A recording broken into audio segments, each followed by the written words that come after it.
Well, hello. Who wants to start introducing? I will. Okay, so definitely. I'm Jeff Kurtz with Salem-Keizer School District, and I'm coming to you live from a coffee shop because I couldn't make it back to my office in time. I'm Melissa Lim. I am with Portland Public Schools. And I am Cindy Etherton, and I'm also coming to you from Salem-Keizer Public Schools. And I'm Jennifer Sapinski, and I'm at Tiger Tualatin Schools. And today we are talking about developing leadership capacity and building a team within the district around instructional technology. So who wants to kick it off and share what you're doing as far as developing leadership? I thought you were going to tell us how to do it. I have no idea. Here's the plan. I'll send it all out to you. You have a PowerPoint or something? I actually do. I just wanted to see if you guys got the right answer or not. Oh, okay. Well, then I'll let Melissa start. I feel like, let's see, what's happening in our district. So I think there are a lot of teacher leaders that we utilize for different professional learning opportunities. I am not in curriculum and instruction, so I can't say exactly how they're doing that. I sort of wish there was more of that going on in terms of developing leadership capacity and having more mentors and coaches. I know that we do that in terms of new teachers, but I don't know, aside from opportunities you would have if you were in a school to be on various committees and stuff like that, I don't have a sense of what other things teachers do to try to develop that capacity within themselves. Yeah. Is that what we were talking about today? Is how teachers develop? I'm just specifically talking about teachers, but our topic did say developing leadership capacity or building a team. Okay, I wasn't sure if I misunderstood. No. I would say like leadership as far as teacher leaders, but also administrators as well. Yeah. Just getting that leadership team moving. Maybe this goes without saying, but I think that anytime you have a leadership capacity that you're trying to build, communication is sort of the foundation of all of it. You know, if you aren't talking together, you're never going to move forward, and then deciding what that vision looks like, and in the various realms, whether that's instruction or building a tech framework or whatever that might be. Again, I think that conversation needs to be the starting point. Yeah. And do you guys have anything specific, like any kind of formal framework in Salem-Keizer for that kind of thing? For communication and team building? You know, I think that, Jeff, you would probably be able to speak to that a little bit more specifically, but what I'm seeing is glimpses of that in pockets. So, for example, there are some pilot groups, there's some grant groups, and those people are working collaboratively. And one of the things that we've done with a grant is they are then the people that are going to reach out to the next group that will be receiving the grants and building on that leadership capacity.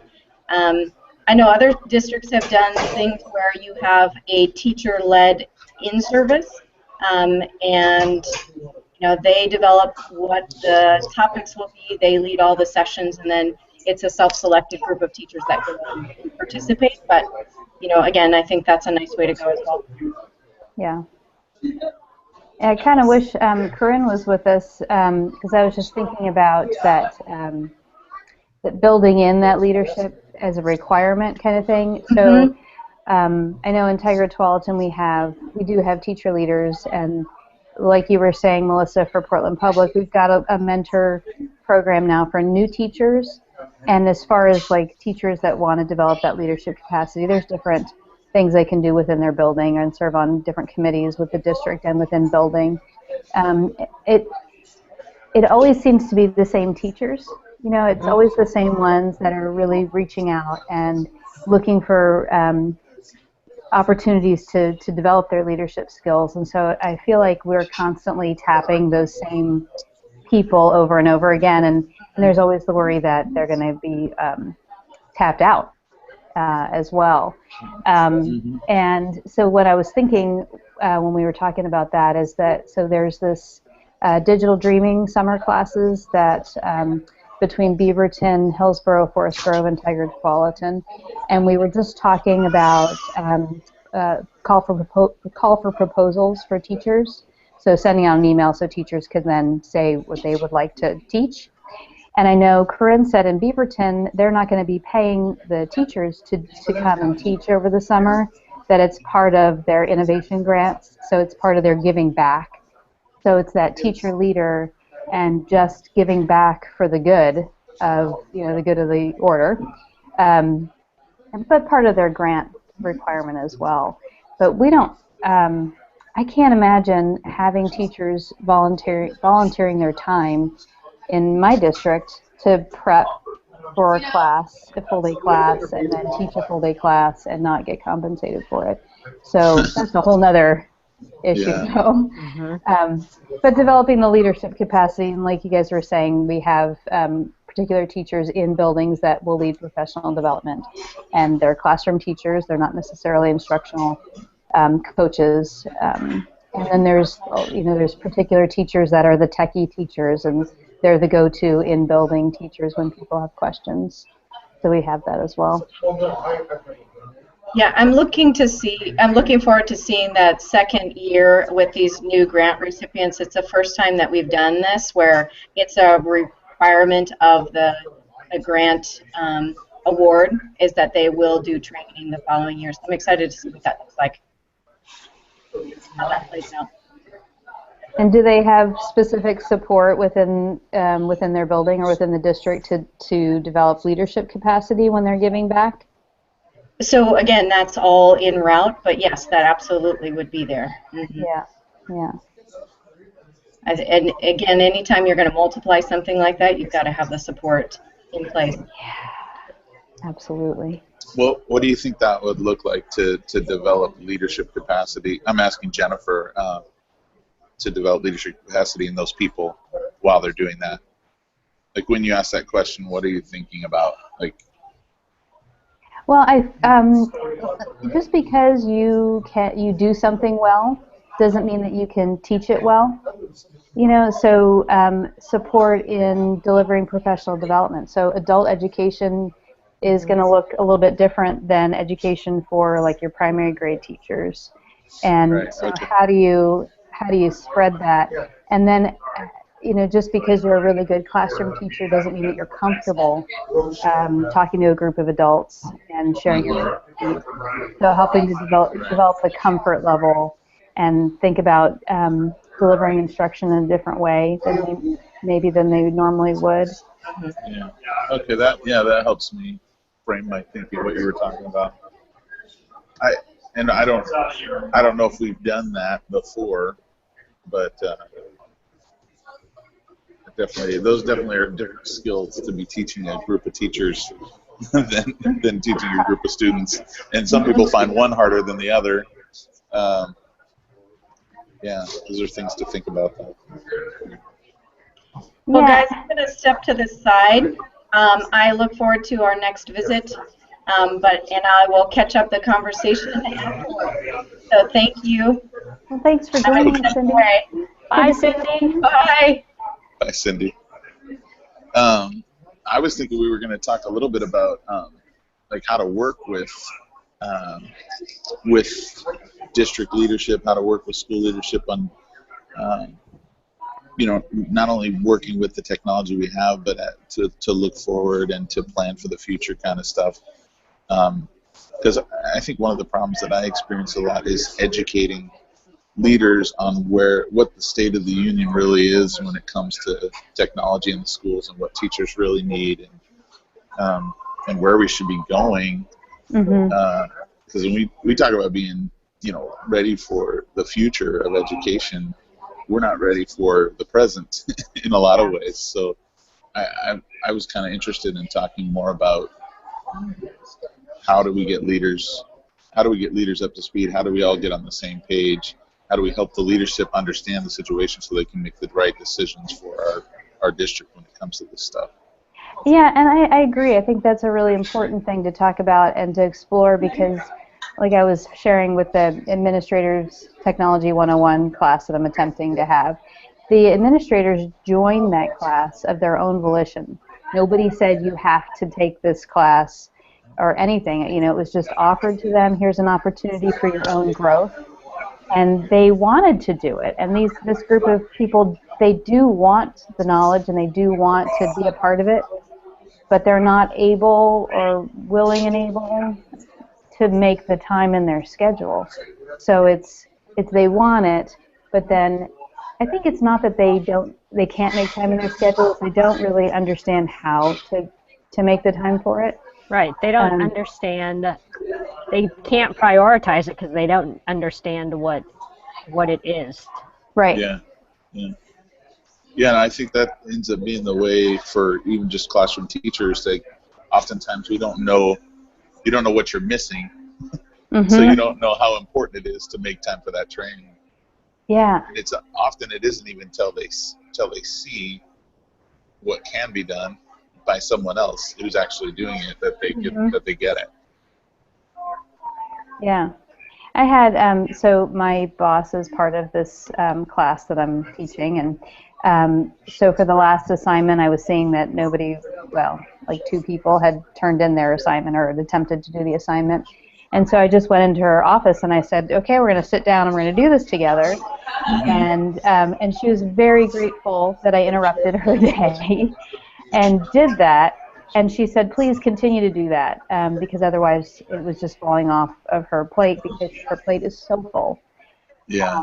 But I can't do that with everyone. And I wonder, what's the strategy to connect? I thought that the offline, do it when you can, would be a good solution, but it's just not. And I feel like I need to think even further outside the box. So how do we help those administrators be ready for now and the future? Yeah. Yeah, and I feel like, I kind of feel like it is our job to do this. But I think like if we don't do it, these folks are so busy running the business of education that they really are missing a lot of stuff that's happening really quickly when it comes to instructional technology and things that teachers are trying, and there's no way to keep up on everything, and there's so many other things that they're concerned with. So I do kind of think it's our job to kind of package the information and present it to them some way. But the traditional kind of means are not as effective as I'd like them to be. Just putting it in the week's notes, the newsletter that goes out or whatever. It just doesn't get, because people prioritize, right? They process information by quickly scanning it and prioritizing it, and the stuff that's perceived to be not as important just kind of gets pushed back or pushed off the plate. But somehow we have to tell the story of what's happening in a way that engages them so that they can so they can be aware, because they really want to be aware. And it's just in the process of the day, I think that leaders just get so quick about processing information that they somehow miss it. Yeah. I think in our district, which is so huge, we have one administrator leading a mentor group with another smaller group of administrators, sort of like what you're doing, Jennifer, where they meet monthly. But it's only people that wanted to do it, like I believe your class too. So it's, I don't know, I think it's probably 10 administrators out of 90, and we have 90 administrators. And I feel like I'm sort of on the opposite side of you, Jeff, because I don't think it's my job to help them in that way, because it's too big. And so I feel like for our district, what needs to happen is the superintendent needs to lay down the law a little bit more in terms of, this is what I expect of the administrators and what you should know. Because I can't do it. Yeah. And Well, I mean, part of it is like they have monthly leadership academies for administrators where they're doing full days of PD. And how much of that is on technology? Probably maybe 20 minutes every 3 or 4 months. Mm. I mean, and they're doing a better job modeling uses of technology for the administrators, but in terms of talking about vision and what this looks like and how to be future ready and that kind of stuff, I don't think those conversations are happening. Yeah.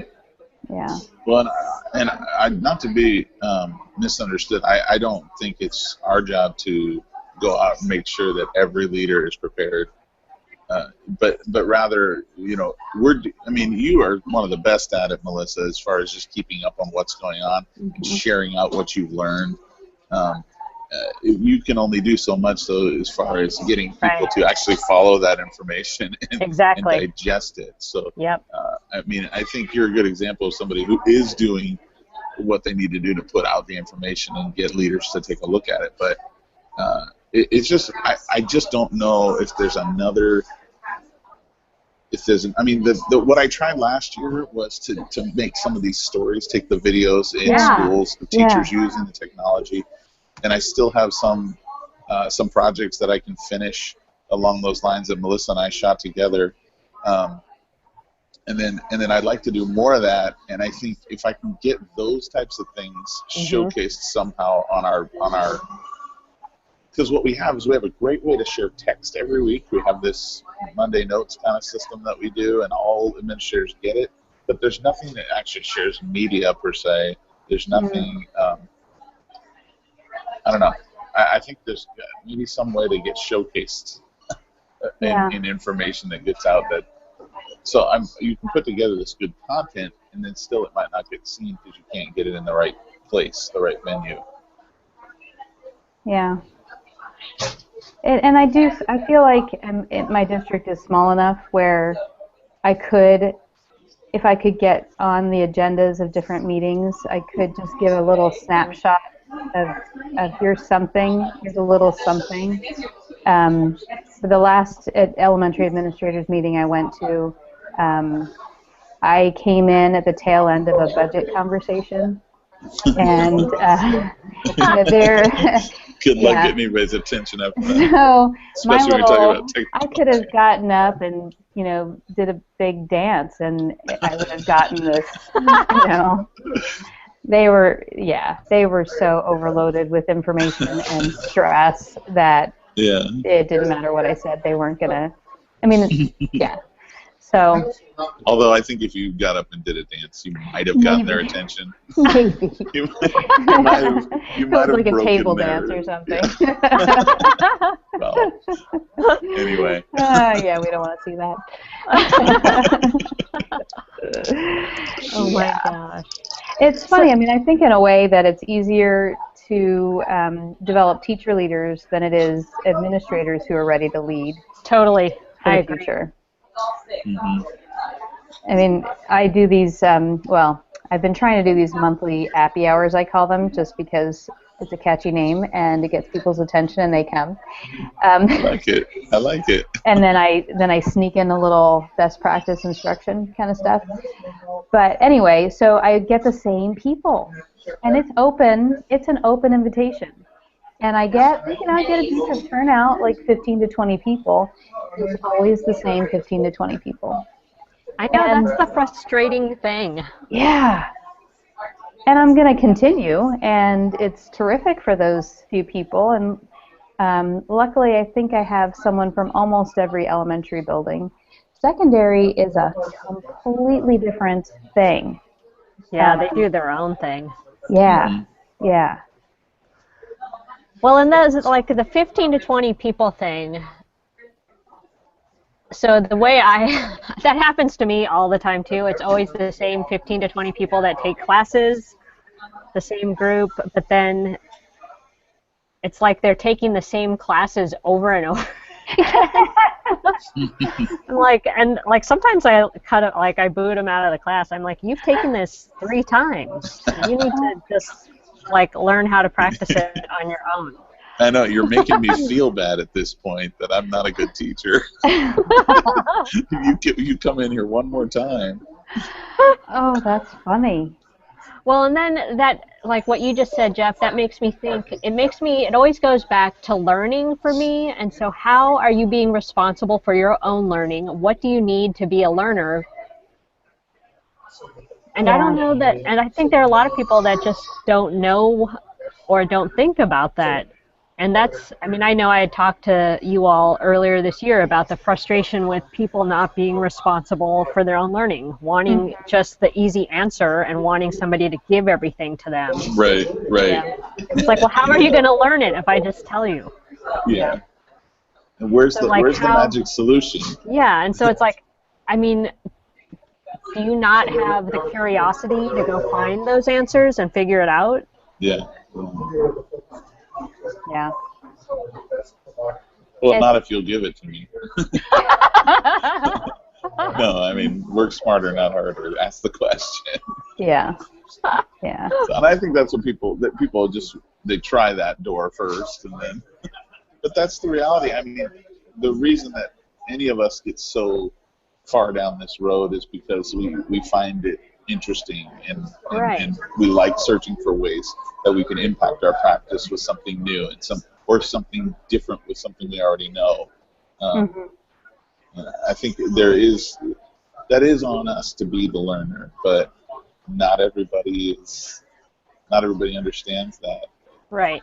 Yeah. Well, and I mean, there was some blog post I was reading about, and I think the headline was, "Administrators, stop buying technology."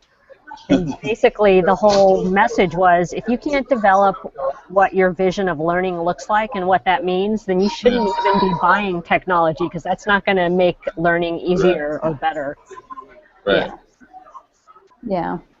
True. Well, and it's interesting that building of a team, I feel like that if there was that team mentality, then going after the learning makes it not just easier, but more exciting as well. Yep, I agree. And so how do you build that so that you are just automatically, and I feel like, so in our district we have student achievement teams, it's our PLCs, and it's a district push for these student achievement teams, and it's focusing on data, and it's great. I mean, I like the idea of it, but I feel like for professional learning and continued, and for leadership capacity, it needs to be something else. It needs to be a team that's from the ground up. You're a team because you want to be a team, not because you're part of your PLC, your district mandated PLC, where you have to be with other science teachers, or you have to be with other third grade teachers in your building. But yeah, I mean, how to get those people together. I mean, there's the EdCamp model, which I love. And I tried, Don Engstrom and I tried to get EdCamp stuff going within our district. And I think if we continued, it would have grown a little bit more. But again, same 15 to 20 people. Right. Yep. Yeah. I'm not willing to give up, because I think that the other people just they're still asleep. They just need the right thing to wake them up. Yeah. A different ringtone. I think that's a good analogy. That is good. I like that. Yeah. Yeah, it's not a lack of it's not a lack of seeing. I don't know. It is. They don't know what they don't know yet. Yeah. So it's not like they don't want to know it. They just don't. They don't know how valuable. Yeah. Although I did have, this is totally a different kind of subject, but then we'll get back. I'm such a good facilitator. So I was trying to work with this one team at an elementary school, and there's 4 teachers on the team, and 2 of them used to be part of our digital learning collaborative, so they have one-to-one iPads in their classroom. So one of the other teachers on the team had been trying to schedule time with me after school so we could do some planning together. And so there was I think about 3 emails back and forth to figure out a time. And finally, one of those DLC teachers emailed and said, don't need anything right now. No offense, but I'm using the technology in my classroom well. Everything's working great. I don't need to meet with you. We're good. And then the other digital learning collaborative teacher chimed in and said, yeah, we use the technology well. We don't need to do anything different. Thank you very much. And I'm like, oh. And basically what they're saying is, we don't need to learn anymore. Well, we're good. That might be 2 true. years ago. But might be true. what's more true is that they said they're not going to learn anything. Well, We've chosen not to learn anything right now. They're done. That's when I walk away. Yeah. And I say, okay, call me when you're ready. And that's exactly what I did. I said, okay, thank you for your honesty. Whenever you are ready, you just let me know. I'll be here. Yeah. Yeah. But that's all you can do. Yeah. Make yourself. You build a platform because you're a reliable source of information. That when you are called upon, you have the answer for them, or you know how to get it. Mm-hmm. So, I mean, that's how people started to use their relationship with me. Is I don't knock on their door every few days, but they may knock on mine. Right. And when they do, I answer, and Mm-hmm. that just starts to build a relationship and a back and forth, and teachers feel very supported, and then they know where they can come to get the answer, and then they're more interested than when I put on an event. They're interested in seeing, well, what does Jeff have to say about that? Mm-hmm. So it's a slow process, though, to build that kind of relationship and that kind of network, which makes me feel like I'm doing something, and that I don't want to just leave tomorrow and then worry that there isn't that kind of a thing in place that carries on without me, Yeah. Mm-hmm. What do you think about, for both of you, what do you guys think about building a team and leadership from those 15 to 20 people that come to your classes, or the ones that are calling you and then attending your workshops afterwards? I mean, how do you feel that would work as far as a leadership team? That's a good question, because in some ways I feel like maybe that is why they're coming, is because they have that common interest, even though they've taken this class several times from you, Melissa. Maybe they just come because they like you, they like the topic, they just want to keep being around it, and they don't know any other way to do it. So maybe the key is tapping those people for leadership positions. Mm-hmm. Yeah, I agree. I have used some of those people as leaders just to help me out with certain things in the district and stuff like that. I mean, the hard part is just that they're coming from various areas of the city, and it's hard to be a team just virtually, which is why they do probably come to the class, like you said, Jeff. So, I mean, I've been thinking about that again, too, where I facilitate or host just some kind of education technology user group meetings, because we used to do that probably, 3 or 4 years ago, and at that time it was more of I was able to pay those people that participated, and it was like a people that I selected or that were from certain schools. So this would probably be just whoever was interested, and it's probably going to be the same core of people. Mm-hmm. But I guess that's probably better to start there than nowhere. Yeah. Well, Yes. yeah, I would agree with that. So I don't know. I might try to do that again. Yeah, and as you're talking, I'm trying to think of people in my mind that fit that description for me. But I think that it is a good place to start. Maybe just start by allowing a forum to get together, regardless so much of what the tool focus is or what the content area is, but just a forum of some sort. Yeah. To give those people another chance other than that class to get together with you. Yeah. So Maybe Melissa, they just really need PDUs.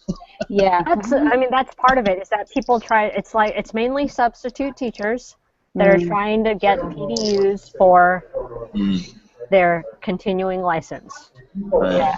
And then that's not going to be your leaders because they're substitutes. No.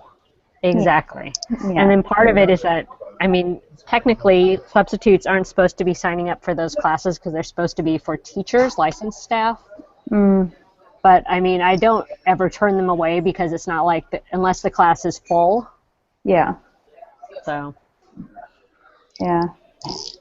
So when you do your user group meetings that you facilitate, is it around a specific tool or specific app or something like that? well, it followed the cadre model. Mm, And so, like, we'd have a specific topic each meeting time. And so I had those people for like half a day. And so, like, we'd focus on video or bulletin board tools. So we'd focus on some general topic, and then I'd have them do something they'd get to choose from a menu of those kinds of tools and try to create something. mm-hmm. Well, that does sound kind of fun. Yeah, that would be fun. So I have to figure that out. And it's kind of like the happy hour thing that I've been doing, but I have like less than an hour, Oh. so it's really tough. You have it at a different school each time? Yeah, so I tell them that I do it at the school with the most people to sign up, and so then the people who are coming to that building, it's a matter of getting out before, as the buses are leaving, and so by the time they get to the school, we have actually like 50 minutes usually, because I'm not paying them, so it's during contract time. Mm-hmm. And then like one or two will stay later, but most people, it's time. Yeah. Yeah. So, yeah. This problem of always having to fight with contract time or getting subs or it's never going to go away. So maybe we just need to invent a new wheel for how to distribute information. I mean, we try that with social media and but then again you get the problem of how do you build the platform that will showcase the information. It's fine to put out good information, but even like I follow people and I find that what they post interesting, and but I can't even keep up with all of it. So it's just I mean, all I can think is that maybe we need to do a better job of aggregating content and curating it on our own internal site. Yeah. And maybe process a lot. Maybe part of our job is just we're already doing it. Maybe we just do it more formally and curate that content and what we're finding and put it out on an internal resource page. Yeah. A resource page that probably once you start it for a while doesn't even get looked at. Maybe for a couple of years doesn't even get looked at. But truthfully, I mean, if it's going to be worthwhile, then it's something that you probably start and build over time to the point where it actually does get used. Yeah. These things tend to have a life cycle too, where people laugh at it at first, and then once it gains some kind of traction, this is what Gandhi says, right? First they laugh at you, then they fight you, and then you win. Right. So, and that's how it goes with new resources too. That first they'll think it's nothing, it's no big deal. Then they'll find fault with it in some way and try and say, well, it needs to be done this way, and then eventually it survives and becomes a credible tool within the organization. But it's hard to wait that out and in the meantime look like I'm actually doing something and this is important work. And yeah. Well, guys, I'm going to have to head out. Oh, are we at that time already? We're out just about that time. I have my PowerPoint, on the answer to our discussion today. I would love to have that. Maybe I'll send it out one day. I don't know. But you guys had good answers, so.